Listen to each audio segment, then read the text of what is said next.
Welcome back, Cindy Dole here. Yes, I admit it, I'm a workaholic, but it's all in the name of Home Wizards because I do it for you. And I know if you work a lot, you know what I'm talking about. But when you love it, it just isn't work. And when you have the right space to do it in, it doesn't feel like work either. And so that's what we're talking about now with interior designer Tanya Griffin, who is helping a lot of folks not only reshape their design, but also help them figure out a way to have a home office. So Tanya, thanks for hanging out with us today. Oh, absolutely. Let's talk about what goes into the home office. I mean, I guess there's some pretty basic essentials, your laptop, right? Your computer, whatever that may be. But what else? Well, I think for any home office, there's some essentials that you need. Of course, you need your area that you're going to work at, your desk. You need your computer. You need a really good task chair. And then you have your laptops. A lot of people are commuting or they're telecommuting where they're working from home.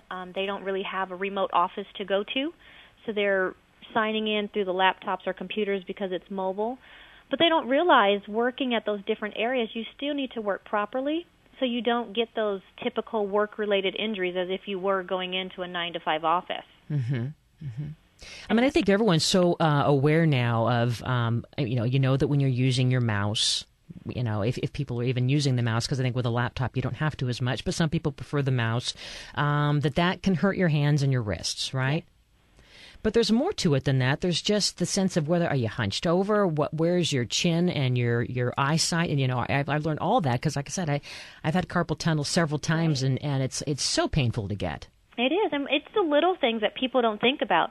For example, now everyone is on the laptop because it's smaller, it's convenient, but when you're working at it, a laptop is much lower, and you don't realize that with you bending over and you're looking down at it, that causes just as much neck and shoulder and back strain as if you're working at a regular computer, because maybe sometimes you're sitting on the couch doing it or you're doing it in other areas where you're not sitting properly. Mm-hmm.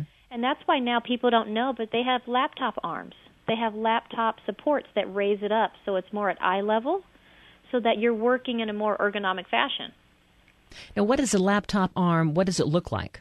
A laptop stand, it cradles your laptop so it raises it up. Mm-hmm. Similar to where if you had a monitor arm for your monitor where it attaches to your table or wherever you're sitting, I see. And it attaches to the back of your monitor where you're able to raise it or lower it or maneuver it almost like it's articulating to adjust the right height for you depending on how tall or short you are. You can really get it at the right position. I've tried even propping it up on a pillow. I mean, that probably seems kind of primitive. But your laptop arm, it does the same thing. It's almost like a triangle where it sits in there and it raises it up, but it tilts it, and you're able to adjust your laptop so you can look at it properly. Mm-hmm. And then in terms of the chair, because really the chair is so important, I use quite a few cylindrical kind of pillows to prop up and keep my shoulders back, because I found that if your shoulders are coming forward, that also can add to shoulder pain, and neck pain, and then that can affect your wrists and everything. Absolutely. It just throws everything off. Your posture is key. If you're not centered correctly, that pretty much throws off your whole balance. And what I found coming into people's homes is a lot of people sit on the edge of their chair. Uh-oh, I'm doing that right now. A lot of people sit on the edge of their chair, and I always say, what's the point of getting that fancy chair with all those mechanisms? It looks great, but if you're not using that chair to support your body and take that weight and pressure off of you, it's really no good.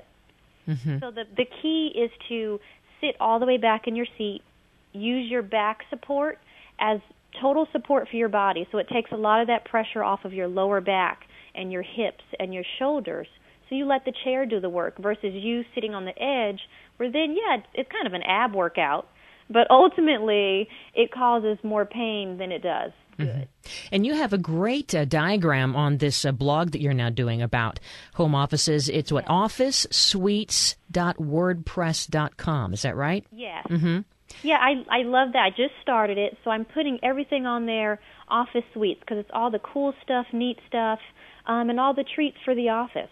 Treats for the office. Treats for the office. Everyone thinks of, your ergonomics. It has to be bulky or big, or, you have to have the chair with all these mechanisms. And now they've really streamlined so many products now to where it can look modern, it can look cool, and also give the same support. Well, that's all. You got to have the word psychology, you know. And speaking of ergonomics, something that I've come across, it's my mouse at home. It's called contourdesign.com, and it's almost like a Ouija board. And so for my desktop computer, you put this underneath the keyboard, and so instead of using a mouse, you're literally sliding your hands forward and backward, and you're using your upper body strength. They're not having to use a wrist. Right. And also they even have mouse where it's called a stand-up mouse. Yeah. Usually most typical mouse, your hand is flat, almost your palm is down on top of the mouse.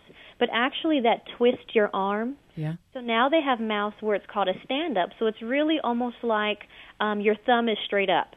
So your arm and your bone structure is in a more natural position versus twisting it to use the normal traditional mouse that you would always see. All right. Well, there's a lot more products out there that really help out. It's the sweets and the treats for being smart in your home office. When we come back, we're going to break down several different types of challenges you may have as you're thinking and planning for a home office, or maybe you already have one, but you want to fix it up even more, how to keep it pain-free, but also make it pretty, for goodness sake. So you're listening to Home Wizards. More with Tanya Griffin here. I'm Cindy Dole, the number 888 KFWB 980. We're back after this. Let's work it.